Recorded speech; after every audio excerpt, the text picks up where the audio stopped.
아유, 신부님들은 이렇게 머리가 벗겨졌는데 우리 주교님은 아직도 머리가 나셔갖고 모자를 앞에다 쓰는데 참 보기 좋더라고. 그랬더니 은퇴 신부님 10분이 황 신부 주교님한테 가갖고 아, 이 샴푸 못 쓰는지 좀 알아봐 달라고 막 그러더라고요. 아, 그런데 우리 식사를 한 총회장님, 그 동탄의 총회장님이 신부님, 저는 40부터 머리가 완전히 벗겨졌는데 한 번도 머리 벗겨진 것 때문에 스트레스 받은 적이 없다는 거예요. 그게 무슨 소리냐? 그랬더니 자기 부인이 40에 본당 사목 임원이었는데 사목회를 하고 집에 들어오면 막 짜증을 내고 들어온대요. 그 문을 열고 딱 한다는 부인이 첫 입을 열어서 하는 소리가 답답해 죽을 뻔했다고. 아, 여보, 사목회가 그렇게 답답해? 그러면 그 부인이 그런데 여보, 나는 사목회를 하는데 60이 먹은 그 본당의 회장님들이 머리가 빽빽하게 꽉 차 있으면은 그 머리를 보고 회의를 하면 가슴이 답답하다는 거야. 아, 그리고 이제 자기 남편을 보고 머리가 완전히 대머리인 남편을 보고 한마디 한대요. 이제야 가슴이 뻥 뚫린다고. 이게 얼마나 남편을 기를 살려주는 말이에요. 그렇지 않아요? 그러니까 여자는 맛도 있고 멋도 있고 누구 기도 살려줘? 남편 기도 살려줘야 되는 거예요. 부처님은요 7종류의 아내가 있다고 그래요. 첫째, 남편을 죽이는 아내가 있대요. 더러운 마음을 가지고 남편에 대한 사랑이 없고 남편을 업신여기는 아내. 아내가 권력이 세면 남편이 모든 것을 참고 침묵하기 때문에 그 참느냐고 빨리 죽는데요. 남편을 죽이는 아내가 있대요. 두 번째는 도둑과 같은 아내가 있대. 남편이 힘들게 돈 벌어 갖고 오면은 그거 그냥 막 써갖고 그냥 살림살이 엉망으로 하는 아내. 도둑과 같은 아내. 셋째, 주인과 같은 아내. 주인 행세하는 거죠. 그래갖고 그냥 자기는 일 안 하고 남편 막 시키는 주인과 같은 아내가 있고. 그 다음에 네 번째는 어머니와 같은 아내가 있대요. 항상 남편을 사랑하며 자식 대하는 것처럼 남편을 보호해주는 아내가 있대요. 그 다음에 누이 동생과 같은 아내. 남편을 섬기기를 다하고 자매와 같은 귀여움을 떨고 애교를 떠는 그런 누이 동생과 같은 오빠 오빠 하면서 그런 아내가 있다는 거예요. 그 다음에 친구 같은 아내가 있다는 거예요. 직장에서 마치고 피곤해서 돌아오면은 남편을 반가이 맞이해주고 술 한잔을 하면서 하루를 이야기를 나누는 친구 같은 아내. 그 다음에 이건 시대에 좀 안 맞지만은 종과 같은 아내, 남편을 극진히 섬기는 아내가 있다는 거예요. 여러분들은 7번째 중에 몇 번째에 들어가세요?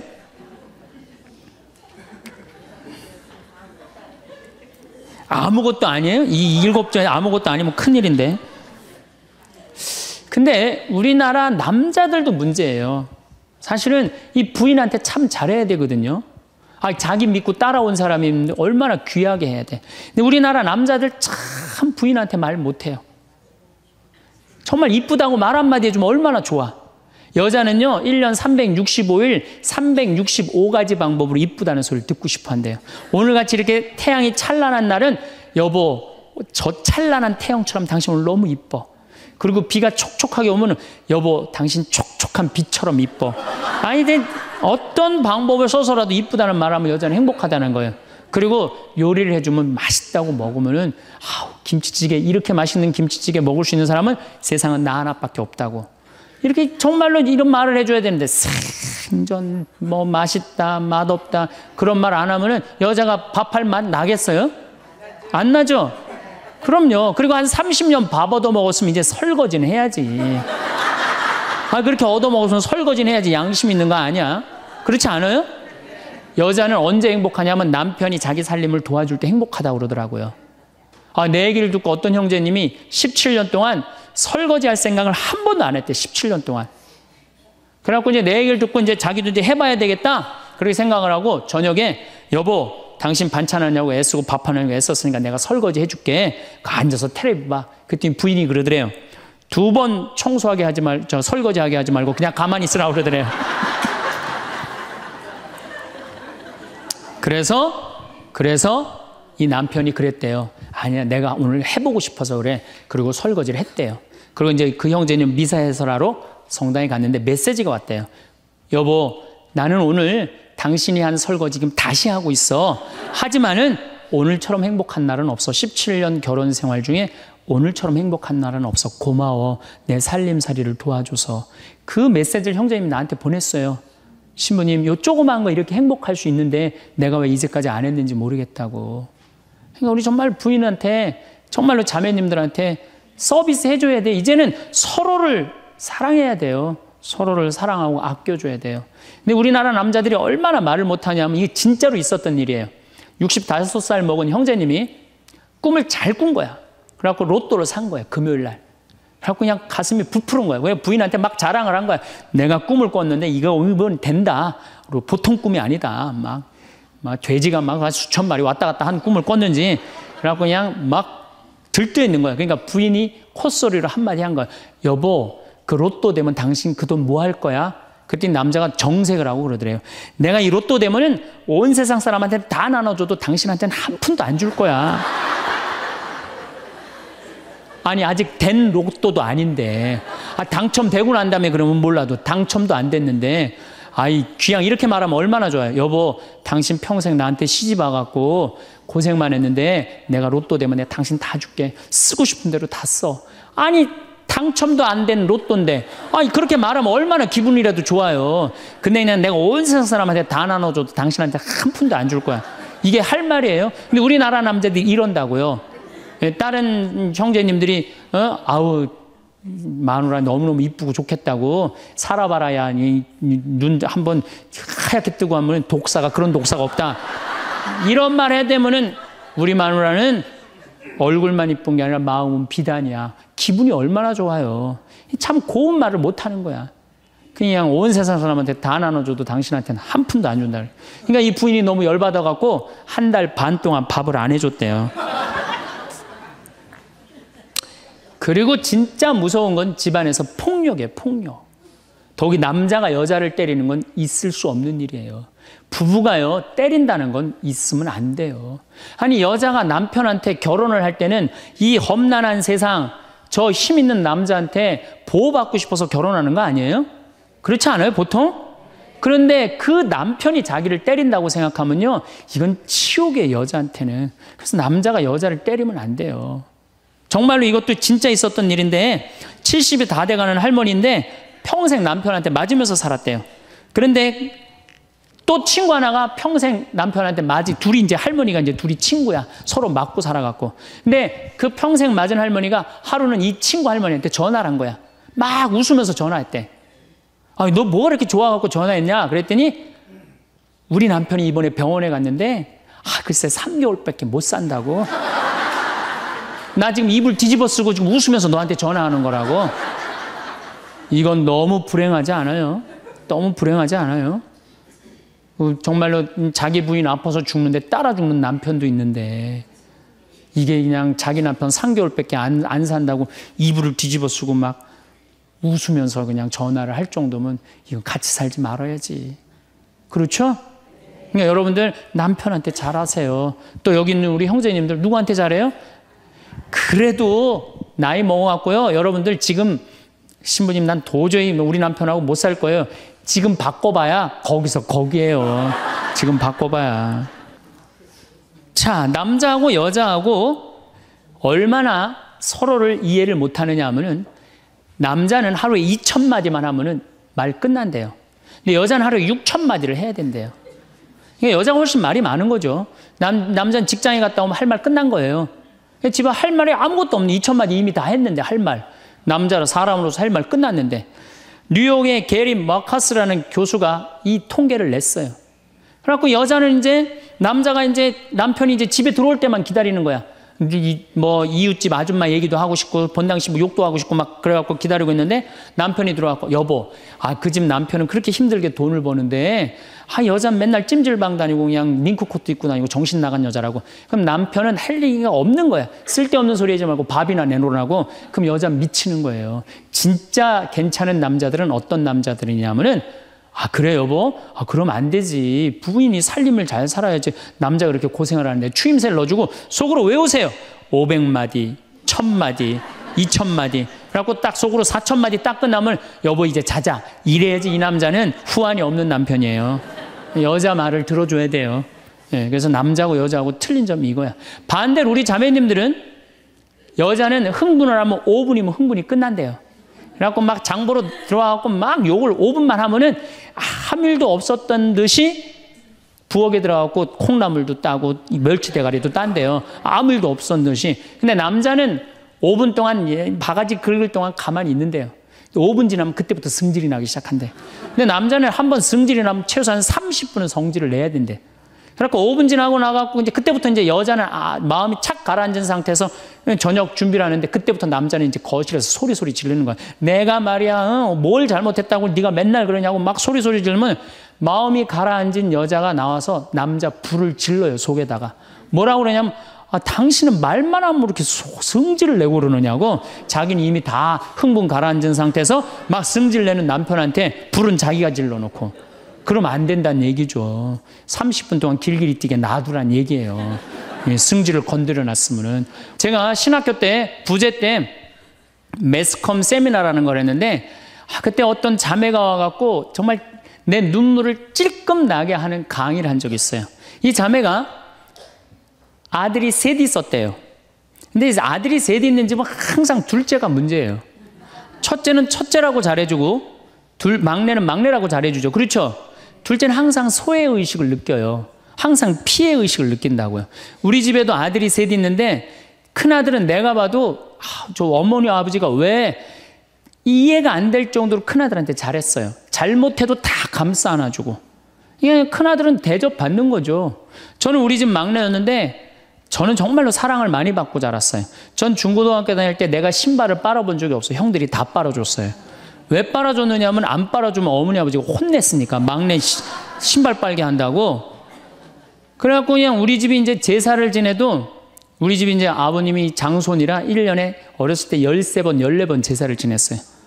제사를 지내면은 제일 탐나는 게 제사상에 문어다리가 제일 맛있잖아요.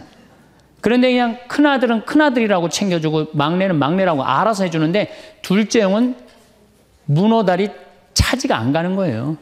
그래갖고 이제 제사 끝나고 나면 이제 고시리 한다고 그러잖아요. 귀신 마중 나가면은 우리 식구들은 다 나가는데 둘째만 안 따라 나가는 거예요. 왜 안 따라 나가냐면 문어다리 훔치려고. 자기가 훔치지 않으면은 자기 챙겨줄 사람 아무도 없잖아요. 우리 둘째 형은 제사가 지나고 일주일이 지나도 2주일이 지나도 문어다리 물고 다녀요. 자기 어디다 감춰놨는지 모르는데. 그래갖고 제가 지금 얼마 전에 한 2년 전인가 설날 집에를 갔어요. 마침 설날은 제사를 지내니까 가갖고 물어봤어요. 아직도 둘째 형 문어다리 훔치느냐고. 그랬더니 형하고 누나가 오늘도 문어다리가 없어졌다는 거예요. 그거 훔친 거지. 그러니까 50이 돼서도 그 어렸을 때 자기가 소외된 거, 피해의식을 보상받고 싶은 거예요.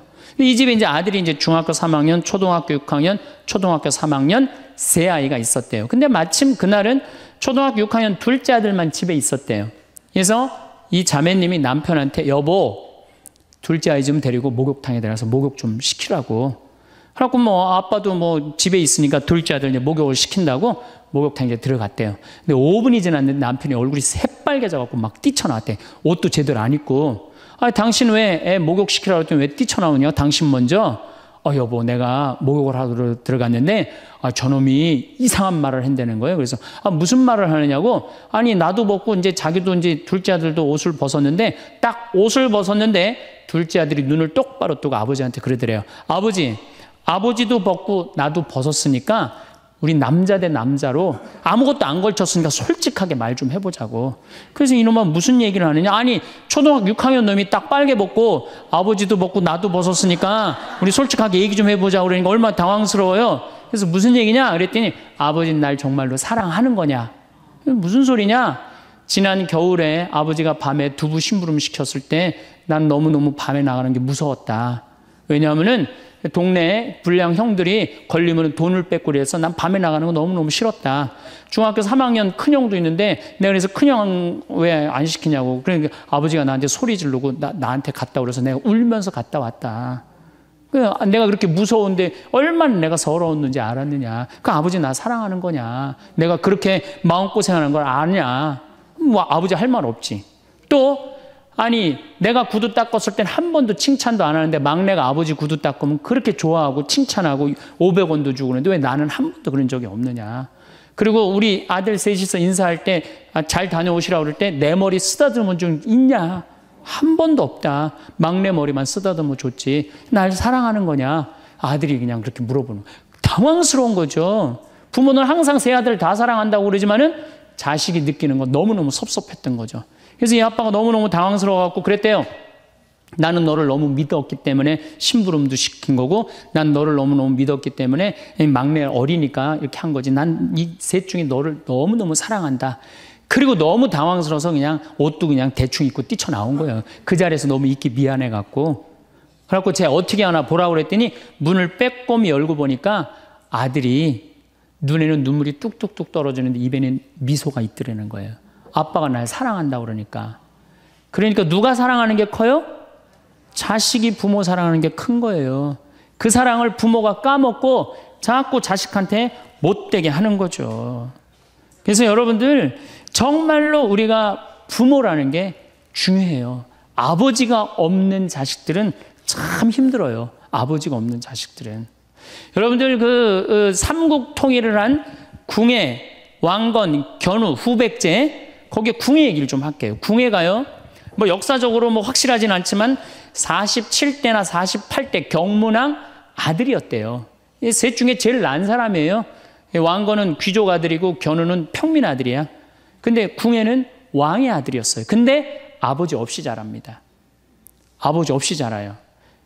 아버지 없이 자라는 사람들은요, 심리학자들이 얘기를 하기에 1살서부터 3살 때까지가 가장 중요하대요. 이때 아버지 엄마가 안아주고 뽀뽀해주고 엄마 아빠라고 그럴 때 격려해주고 기저귀 갈아주고 이럴 때 아이들은 뭐가 생기느냐면 신뢰심이 생긴대요. 세상은 믿을 만한 데다. 그리고 그냥 아이가 막 걸을 때 옆에서 박수 쳐주고 걸음 뛸 때 그럼 아이들이요, 그 굉장히 심리적으로 안정감을 준다는 거예요. 그런데 이때 아버지가 없는 아이들은 심리적으로 굉장히 불안하다는 거예요. 여러분들, 이 아빠가 아이들 이 목마 태워주면은 애들 좋아해요, 안 좋아해요? 좋아하죠? 그런데 아빠 키가 1m 70이고 애가 50cm면 2m 20이에요.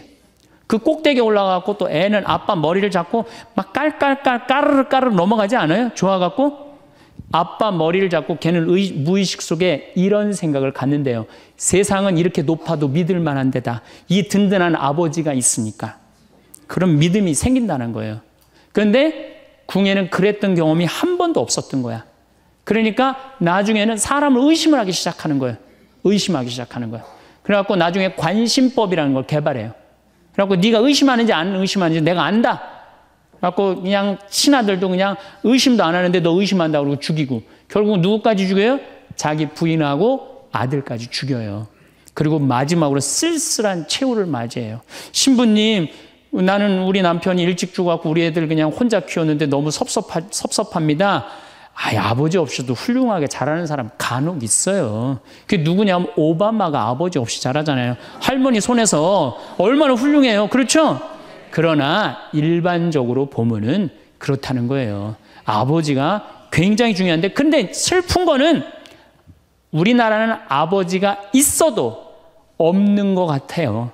아버지가 있어도 애는 학원 다니냐고 그냥 정신 팔려가고 아버지는 돈 번다고 해갖고 서로 사랑을 쌀 시간이 없는 거, 서로 사랑을 쌀 시간.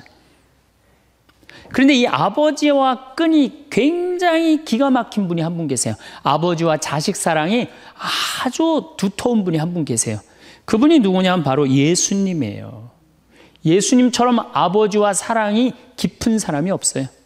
여러분들, 세례받을 당시 예수님이 물 위에 올라오시자 마르코복음 1장 11절에 뭐라고 그러냐면 너는 내가 사랑하는 아들, 내 마음에 드는 아들이다 라고 하느님 아버지께서 아들을 얼마나 사랑하는지 확인시켜줘요. 그 마태복음 11장 25절 27절을 보면은 아버지, 하늘과 땅의 주님, 지혜롭다는 자들과 슬기롭다는 자들에게는 이것을 감추시고 철부지들에게는 드러내 보이시니 아버지 감사드립니다. 그렇습니다. 아버지의 선한 신뜻이 이렇게 이루어졌습니다. 나는 아버지께서는 모든 것을 나에게 넘겨주셨습니다. 그래서 아버지 외에는 아무도 아들을 알지 못합니다. 또 아들 외에는, 그리고 그가 아버지를 드러내 보여주려는 사람 외에는 아무도 아버지를 알지 못합니다. 그냥 예수님 입만 열면 아버지 얘기를 해요. 입만 열면은. 또 하느님 아버지도 아들한테 각별한 사랑을 해. 거룩한 변모 마태복음 17장 보면은 이렇게 얘기해요. 이는 내가 사랑하는 아들, 내 마음에 드는 아들이니 너희는 그의 말을 들어라. 그러니까 예수님도 아버지를 사랑하고 아버지 하느님도 누구를 사랑해요? 예수님. 그러니까 하늘에 새도 보금자리가 있고 여우도 굴이 있지만 사람의 아들은 머리 둘 곳조차 없다라고 굉장히 고독하셨음에도 불구하고 그 고독을 누구 때문에 극복했을까요? 하느님 아버지와 철저한 사랑의 끈으로 그걸 극복한 거예요. 여러분들 자식들이 세상 살아가기 힘들다 하더라도 그 든든한 아버지가 있는 자식들은요, 극복해 나가요. 든든한 아버지가 있는 자식들은. 또 요한복음 17장 하느님 아버지와 얼마나 깊은 사랑으로 묶여 있는지 잘 보여주는 구절이 있어요. 아버지, 세상이 생기기 전에 제가 아버지 앞에서 누리던 그 영광으로 이제 다시 아버지 앞에서 저를 영광스럽게 해주십시오. 그리고 이어서 이렇게 말씀하십니다. 아버지, 아버지께서 제 안에 계시고 제가 아버지 안에 있듯이 그들도 우리 안에 있게 해주십시오. 난 이 구절을 보면요, 가슴이 떨려요. 여러분들 자식 중에 아버지한테 아버지 안에 내가 있고 내 안에 아버지가 있어, 이렇게 말하는 자식들이 있어요? 그런 고백을 할 수 있는 자식이 몇 명이나 될까요? 아버지 안에 내가 있고 내 안에 아버지가 있다. 예수님은 이렇게 아버지를 사랑했던 거예요. 의로우신 아버지, 세상은 아버지를 알지 못하였지만 저는 아버지를 알고 있습니다. 저는 그들에게 아버지 이름을 알려주었고 앞으로도 알려주겠습니다. 아버지께서 저를 사랑하신 그 사랑이 그들 안에 있고 저도 그들 안에 있게 하려는 것입니다. 예수님은 그 말씀을 하고 난 다음에 유다의 배반으로 붙잡히세요. 그러니까 예수님은 활동 시작할 때부터 아버지 얘기 시작해갖고 마지막 끝날 때까지 아버지 얘기한 거야. 아버지하고 이야기를 하는 거를 멈추지 않으십니다. 그리고 겟세마니 동산에서도 아버지와 끈끈한 사랑을 보여주시죠. 아버지, 하실 수만 있으시면 이 잔이 저를 비껴가게 해주십시오. 그러나 제가 원하는 대로 하지 마시고 아버지께서 원하시는 대로 하십시오. 요새 이런 아들이 어디 있어요? 제 뜻대로 말고 아버지 뜻대로 하세요. 이런 아들이 어디 있어요? 다 내 뜻대로 해달라고 그래요, 엄마 아버지가. 그렇죠? 근데 예수님은 하느님 아버지가 그렇게 기뻤던 거야. 맨 마지막에 아버지, 이 사람들을 용서하여 주십시오. 그리고 마지막으로 이런 말씀을 하십니다. 아버지, 제 영혼을 아버지 손에 맡깁니다.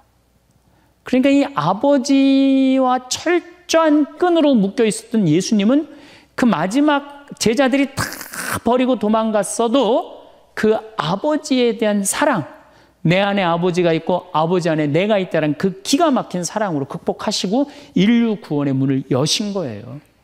그렇다면 우리나라 아버지들도 이런 아버지가 돼야지. 자식들한테 이런 아버지가 돼야 되는데 이런 아버지가 과연 몇이나 있느냐. 저는 다행히 우리 아버지를 참 잘 만났어요. 전 참 아버지를 좋아해요. 나는 어렸을 때 추억이 아버지하고 매일 토요일 날 일요일만 되면 산에 가갖고 도토리 따고 밤 줍고 또 내가 망보고 아버지가 대추나무 올라가고 막 서리하고 막 이런 거 많이 했어요. 예. 그래갖고 막 걸려갖고 막 대추밭 주인한테 막 욕먹으면 얘는 누구냐고 그러면 우리 막내 아들이라고 그러면 막내 아들 데리고 좋은 거 가르쳐 준다고 그냥. 그리고 어렸을 때 아버지하고 추억 중에 웅덩이가 있어. 웅덩이. 거기에 퍼내면 거 미꾸라지. 그 진흙 안에 미꾸라지 그걸 잡아내는 정말 그런 추억들이요. 그러니까 지금도 80이 된 아버지를 보면 행복한 거예요. 그리고 시간만 되면 그 아버지 보러 가고 싶고. 그러니까 이제는 효도는 없어요. 뭐만 남아있어? 사랑만 남아있는 거예요. 추억만 남아있는 거예요. 자식하고 얼마나 좋은 시간을 많이 가졌느냐에 따라서 늙었을 때 안 외롭다는 거예요. 어렸을 때 자식하고 한 번도 놀아준 적이 없어. 10살 때까지 놀아줘야 된다는 거예요. 근데 10살 때까지 한 번도 놀아준 적이 없으면은 자식이 늙은 부모들 한 번도 같이 안 놀아준다 이거예요. 그러니까 늙어서 외로운 거는 자식이 못 돼서가 아니라 누가 싸놓은 업보야? 그렇죠. 그러니까 섭섭할 필요 없어요. 자, 그렇다면은 사랑이 없는 엄마, 사랑이 없는 아버지, 엄마도 없고 아버지도 없는 이 세대는 외로울 수밖에 없어요. 그리고 그들은 어차피 떠나게 돼 있어요. 그렇다면 여러분들 옆에 남아있는 건 누구밖에 없어요? 남편. 그렇죠. 50살에 자식들 떠나면 50부터 100살까지 여러분들 옆에 남아있을 수 있는 유일한 사람은 남편밖에 없어요. 근데 여러분들 그 남편한테 잘해요? 옛날에는요, 부모한테 자식이 전부였어요. 왜 옛날에는 부모한테 자식이 전부였느냐면 20살에 결혼해갖고 내가 40살이 되면은 자식이 20살이 돼요. 그러면은 되게 50살까지 밖에 못 살았어요.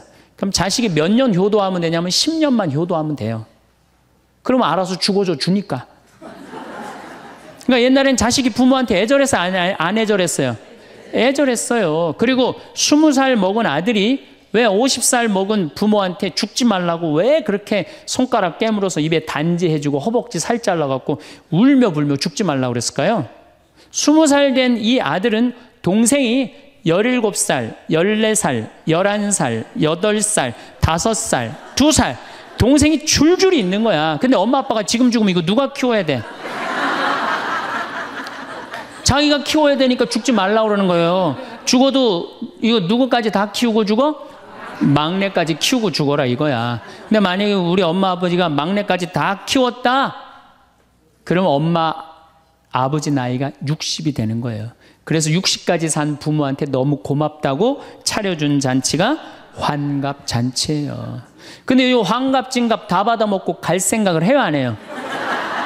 안 하잖아요. 이게 큰 문제예요. 그러니까 자식이 모시다가 지치는 거예요. 그러니까 부모 60, 70부터는요 부모 관심 없어요. 그러면은 50 넘어서는 누가 옆에 있어요?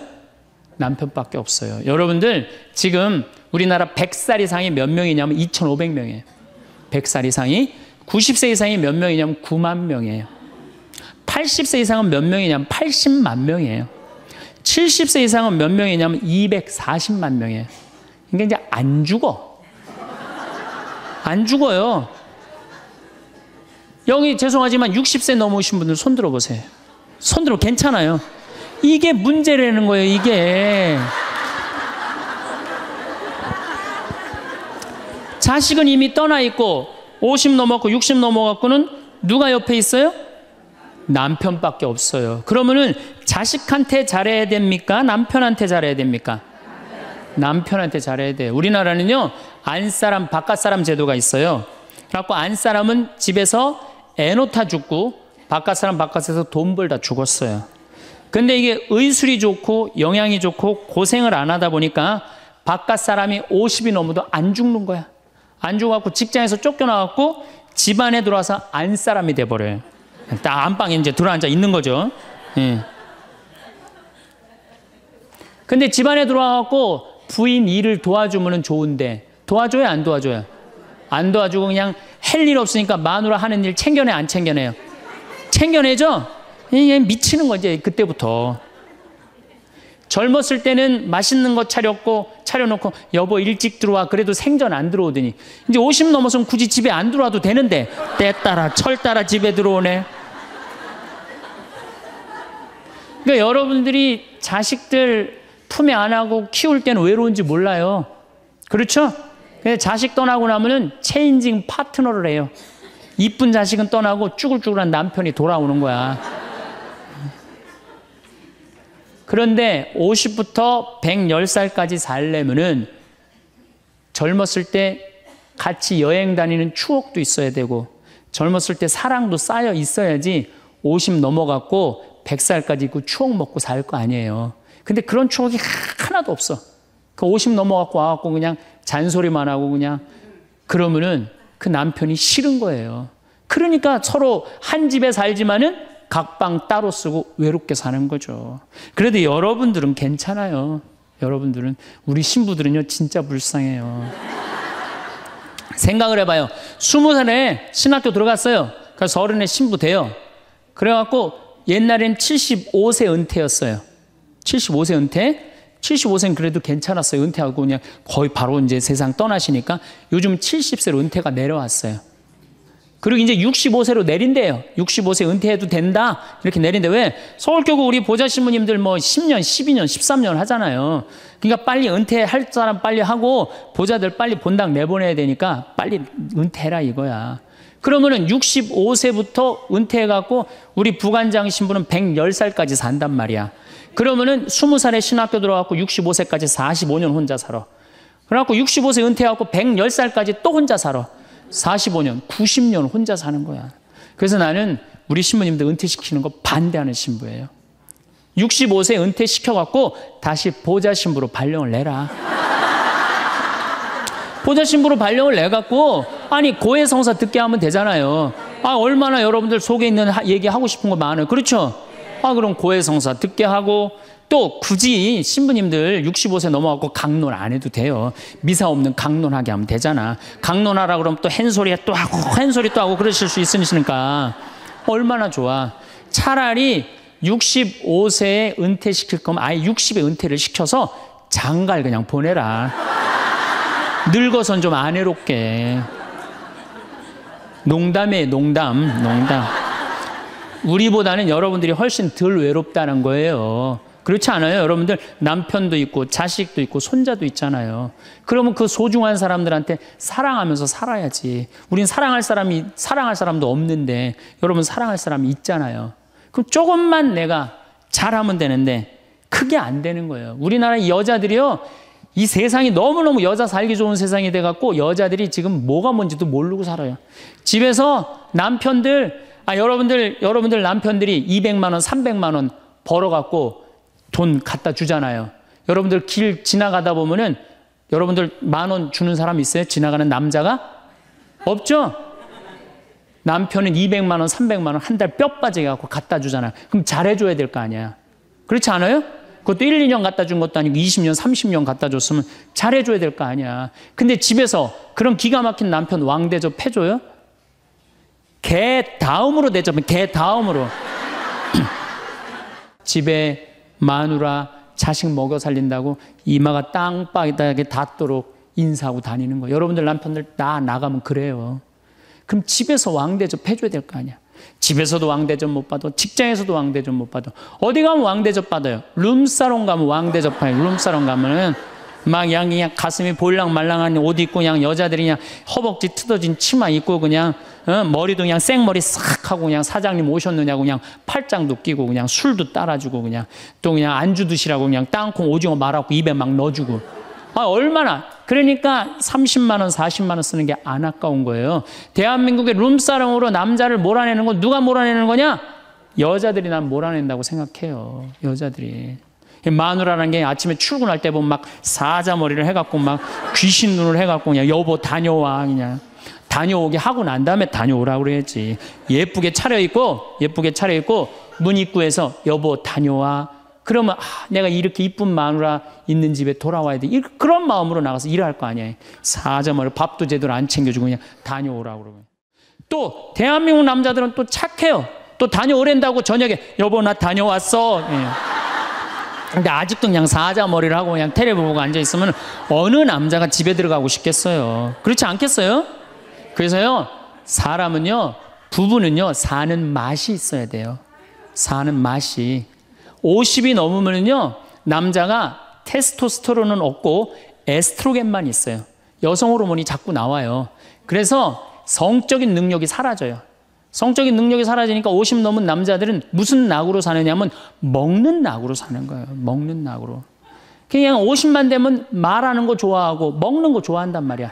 근데 이 남자는 50이 넘으면 먹는 걸 좋아하는데 50이 넘은 여자는 이 세상에서 제일 하기 싫은 게 밥이야. 밥.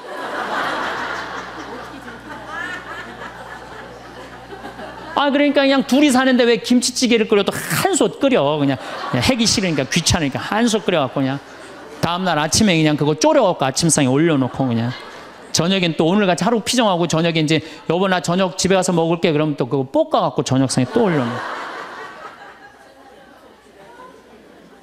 좀 회도 떠갖고 예?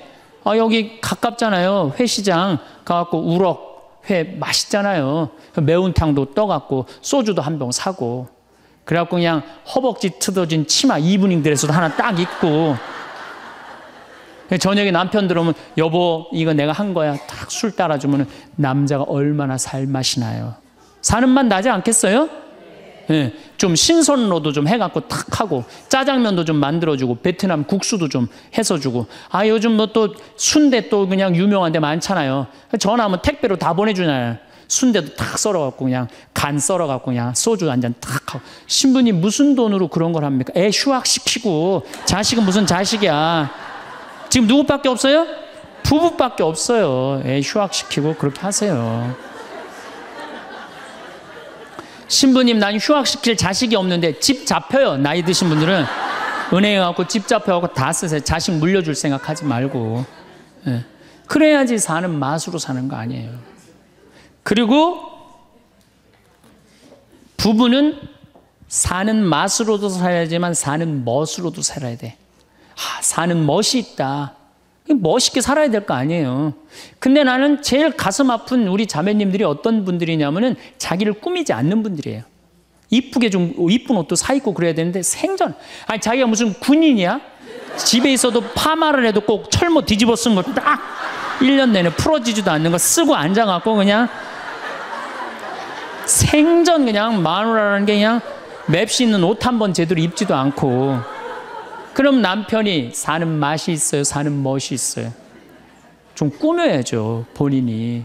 예쁜 옷도 좀 사서 입고, 좀 브릿지도 좀 넣었다가, 머리도 그냥 생머리도 했다가, 이쪽으로도 묶었다가, 저쪽으로도 묶었다가, 어느 날 좀 틀어도 올리고, 막 이래야지 그냥 남자가 사는 맛도 있고, 사는 멋도 있을 거 아니에요. 생전 그냥, 옷도 그냥, 신부님 맵시가 있어야지 옷을 사 입죠. 그러면 좀 살도 좀 빼시고 그냥 이건 벤지 엉덩이지 구분도 안 되는 그냥 몸매를 가지고 그냥 그러니까 그냥 몸빼바지만 계속 짚고 이 집에 있으면은 어느 남자가 집에서 가고 싶어요. 본인을 꾸미시라는 거예요. 그래서 남자는요 사는 맛도 있고 사는 멋도 있는 거 멋도 있어야 돼요. 그래서 예쁜 옷 남편도 좀 꾸며주고 남편도 좀 나비 넥타이도 좀 하고 남자가 50이 넘으면요 제가 지난 그 미국에 한번 강의를 갔는데 너무 멋있는 부부를 봤어요. 남편이 한 60쯤 돼 보이는데 식사를 같이 하려고 그러는데 남편이 살짝 머리가 벗겨졌더라고요. 근데 부인이 사각모를 탁 저기 뭐 차에 하더라고요. 남편을 바깥에서 만났는데 딱 했는데 부인이 여보 이거 써 탁 씌워주는데 너무 멋있더라고요. 여러분들 앞 백화점에 가갖고 남편 좀 사각모도 좀 멋있는 거 좀 중절모도 멋있는 거 사서 탁 씌우면 얼마나 좋아. 그렇지 않아요? 옷도 이제 50이 넘으면요 단색을 입어야 돼요. 노란색을 입든지 초록색을 입든지 아니면 빨간색을 입든지 그래야지 좀 젊어 보이는데 이거는 그냥 김치국물 떨어져도 안 보이는 체크무늬 사서 입혀갖고 그냥 1년 내내 빨아주지도 않고 그냥 맛도 없고 멋도 없는 거죠. 그래서 좀 무슨 돈으로 애 휴학시키고 자식은 무슨 자식이에요. 여러분들 이제 50이 넘어가갖고요. 여러분들의 유일한 동반자는 누구밖에 없다? 남편밖에 없다. 그럼 남편한테 잘해줘야죠. 50이 넘으면 또 남자들도 문제는 문제예요. 이 남자는 50이 넘어가면 친구가 없어져요. 오로지 방에만 있는 거 집에만. 근데 여자는 바뀌어 또 성격이 바뀌고 50이 넘으면 친구가 너무 많아. 그냥 맨날 만나러 나가야 되는데 그냥 이 남자고 여자고 이제 서로 힘든 거죠. 그 또 그냥 50, 60 넘은 남자들은 씻지도 않아. 그냥 냄새 나고 그냥 이러니까 그냥 남편 옆에 가까이 가기도 싫은 거죠. 예. 근데 이 부부가요 서로 애인같이 살아야 돼요. 우리 자매님들 자기를 애인같이 꾸며야 돼요. 그러니까 언제든지 집에서도 깔끔하고 예쁘게 차려입으면 남자가 기분이 좋잖아요. 집도 좀 화분도 좀 예쁜 거 좀 해놓고 여행도 좀 다니고 둘이 공연도 좀 가고 극장도 좀 보러 다니고 이래야지 그냥 사는 맛도 나고 사는 멋도 날 거 아니에요. 그래서 제발 좀 성지순례 좀 가세요. 제가 여러분들한테 꼭 부탁하고 싶은 거는 옛날에 중세시대는요 성제집 다 팔아 갖고 갔어요.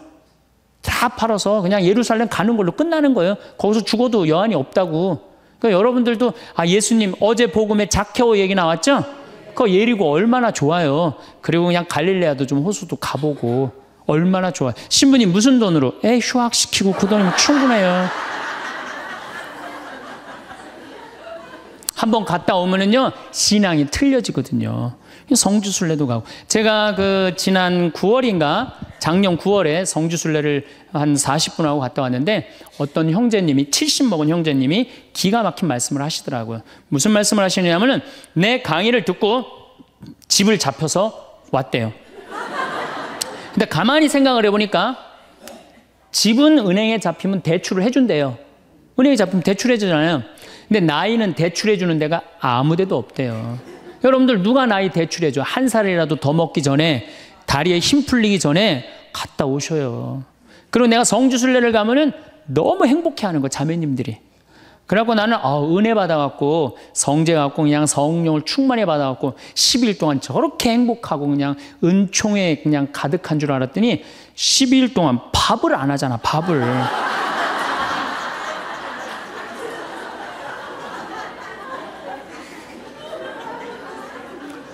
남편, 부부는 맛도 있고 멋도 있어야 되지만 기도 살려줘야 돼. 남편 기도 살려줘야 돼요. 아니 50이 넘어갖고 남편 기 살려줄 사람이 직장에서 기가 살겠어요? 사회에서 기가 살겠어요? 본인이 기가 살겠어요? 유일하게 기 살려줄 수 있는 사람은 누구밖에 없어요? 부인밖에 없어요. 부부가 50이 넘으면요, 자식들 떠나고 둘만 덩그랗게 집에 남아서 50년을 같이 살아야 돼요. 말을 정말로 남편 즐거운 말, 남편 좋은 말, 우리 남편 아직도 알통 튼튼하다, 우리 남편 아직도 어깨가 그냥 대유평 평야 같다, 이런 말 해주는 게 중요한 거예요. 그런데 그냥 말을 진짜 못해. 내가 2000년 역사상 말 진짜 못하는 놈 한 놈 알고 있어요. 어떤 놈 진짜 말 못하느냐 하면은 십자가상, 예수님 십자가 위에 매달렸을 때 왼편의 강도, 진짜 말 못하는 놈이에요, 그놈. 이제 십자가 매달렸어. 너무 아파. 자기도 이제 죽기 일보 직전이고 옆에 구세주라는 사람도 옆에 있단 말이야. 그냥 이 사람이 막 분이 치밀었나 봐요. 야, 네가 무슨 구세주냐? 네가 구세주라면 너도 살리고 나도 살려봐라. 너도 죽는 주제에 무슨 구세주냐? 그냥 막 욕을 해댄 거예요. 그러니까 예수님이 그냥 매달려갖고 아파 죽겠는데 이놈이 이상한 소리 하니까 대꾸도 안 해요. 대꾸도 안 해. 성서 보면은 그냥 가만히 계세요. 근데 내가 2000년 역사상 진짜 말 잘하는 사람 한 사람 알고 있어요. 그게 누구냐면 오른편 강도예요. 얼마나 말을 잘하느냐면은 그렇게 얘기를 하니까 이 왼편에 있는 강도를 혼내요. 야, 이놈아, 니놈하고 나는 죽어도 싸. 강도 짓을 했으니까. 근데 저분이야말로 무슨 죄가 있어. 가난한 사람, 병든 사람 함께 해주고 인간을 사랑하신 분인데, 그리고 이 강도가 한마디 해요. 주님, 마지막 날에 저를 기억해 주십시오. 그러니까 그냥 예수님이 왼편에 있는 놈한테는 대답도 안 하던 예수님이 그렇게 아파도 오른편에 있는 강도한테 한마디 해요. 너야말로 오늘 나와 낙원에 들 것이다. 이 말 한마디 잘한 바람에 그냥 예수님하고 1호로 천당에 올라간 사람 아니야. 그렇지 않아요? 루카복음 23장에 나오는 얘기예요. 루카복음에. 그러니까 여러분들 남편 칭찬을 해주세요. 남편. 어쨌든 우리가 이 인생을 외롭게 살고 싶지 않다면은 부부가 사랑하는 수밖에 없어요. 그래야만이 우리 인생이 풍요로워요. 더욱이 여러분들 노년 50년, 60년 부부밖에 없어요. 훈련하면 된대요. 그 부부 사랑 훈련하는 그 많은 책자를 읽어보면요, 그 서로 훈련이 안 돼 있어서 그렇지 훈련하면 서로 사랑한대요. 그리고 외롭지 않다는 거예요. 다음 시간에는 이제 정말로 그렇다면 구체적으로 우리가 외롭지 않는 방법에 대해서 이야기를 나누도록 하겠습니다. 감사합니다. 문득 거울 앞에 섰을 때 낯선 얼굴을 마주하는 것 같은 순간이 있습니다. 매일 보던 얼굴인데도 어쩐지 오랜만에 만난 사람처럼 어색하게 느껴지는 그런 때 말입니다. 바쁘게 살아오면서 잊고 지냈던 나라는 사람과 다시 만나게 되는 이 시간은 누구에게나 조금은 낯설고 조금은 막막하게 다가옵니다. 하지만 이 순간은 잃어버린 시간이 아닙니다. 오히려 이제껏 미처 돌보지 못했던 나 자신에게 온전히 집중할 수 있는 귀한 선물과도 같은 시간입니다. 지금부터 함께 나를 위한 시간을 어떻게 채워갈 수 있을지 천천히 이야기해 보겠습니다. 우리는 평생을 함께할 가장 오래된 친구가 있습니다. 바로 나의 몸입니다. 이 몸은 수많은 날들을 함께 견뎌온 동반자입니다. 그런데 우리는 종종 이 소중한 친구를 잊고 지냅니다. 아프지 않으면 관심을 두지 않고 무리하게 사용하기도 합니다. 이제는 이 오래된 친구와 진심으로 친해질 때입니다. 몸이 보내는 신호에 귀를 기울여 보세요.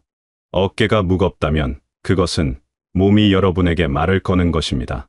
무릎이 시큰거린다면 잠시 쉬어가자는 메시지일지도 모릅니다. 이런 신호를 무시하지 말고 받아들이는 연습이 필요합니다. 오늘은 좀 쉬어가고 싶구나 하고 몸의 목소리를 들어주세요. 따뜻한 물에 발을 담그고 싶다는 몸의 요청을 들어주세요. 이것이 바로 나를 존중하는 가장 기본적인 태도입니다. 식사 시간은 단순히 배를 채우는 시간이 아닙니다. 하루 중 나를 위해 특별히 마련한 의식과도 같습니다. 창가에 앉아 햇살을 느끼며 천천히 한 숟가락씩 음식을 음미해 보세요. 좋아하는 그릇에 음식을 정성껏 담아보는 것도 좋습니다. 음식의 색깔과 향기를 느끼고 한 입 한 입 씹는 감촉에 집중해 보세요. 이렇게 먹는 행위 자체에 온전히 집중할 때 식사는 단순한 영양 섭취를 넘어 나를 위한 사랑의 표현이 됩니다.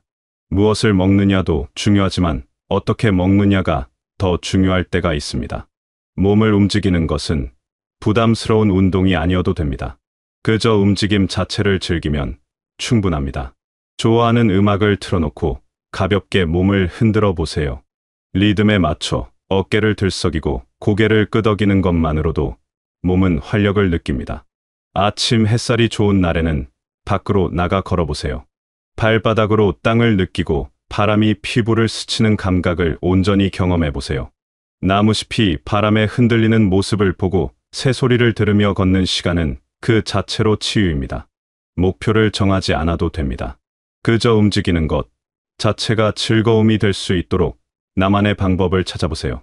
마음도 집처럼 정리가 필요한 공간입니다. 우리는 살면서 많은 감정들을 마음속에 쌓아둡니다. 서운했던 기억이나 후회스러운 일들이 먼지처럼 쌓여 마음의 공간을 좁게 만듭니다. 이제는 이런 묵은 감정들을 하나씩 비워낼 때입니다. 과거의 어떤 선택이 마음에 걸린다면 그때의 나는 그럴 수밖에 없었다고 이해해 주세요. 그 순간 나는 최선을 다했고 그것만으로도 충분했다고 말해주세요. 누군가에게 받은 상처가 아직도 아물지 않았다면 그 사람도 그럴 수밖에 없는 사정이 있었을 거라고 너그럽게 생각해 보세요. 이렇게 한 걸음 물러서서 바라보면 마음의 짐이 조금씩 가벼워집니다. 행복은 거창한 것이 아닙니다. 하루 동안 나를 미소 짓게 한 작은 순간들을 찾아보세요. 아침에 마신 차의 향이 유난히 좋았다거나 창밖으로 보이는 구름 모양이 예뻤다는 것만으로도 충분합니다. 길을 걷다가 마주친 강아지가 꼬리를 흔들어 주었다거나 라디오에서 옛날 노래가 나와서 기분이 좋았다는 것도 소중한 순간입니다. 이런 반짝이는 순간들을 의식적으로 찾다 보면 우리의 하루는 생각보다 많은 기쁨으로 채워져 있다는 것을 발견하게 됩니다. 잠들기 전 오늘 하루 중 좋았던 일 3가지를 떠올려 보는 습관을 만들어 보세요. 처음에는 어렵게 느껴질 수도 있지만 점점 쉬워질 것입니다.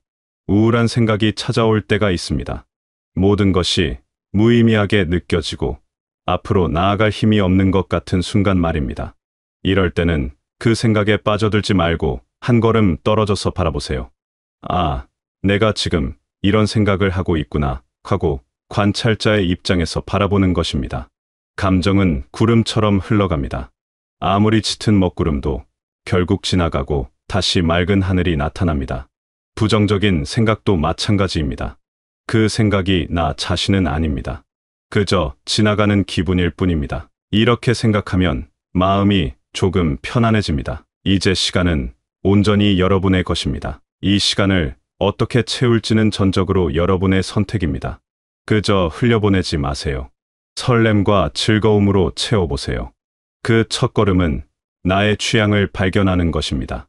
어떤 색깔을 좋아하는지 생각해보세요.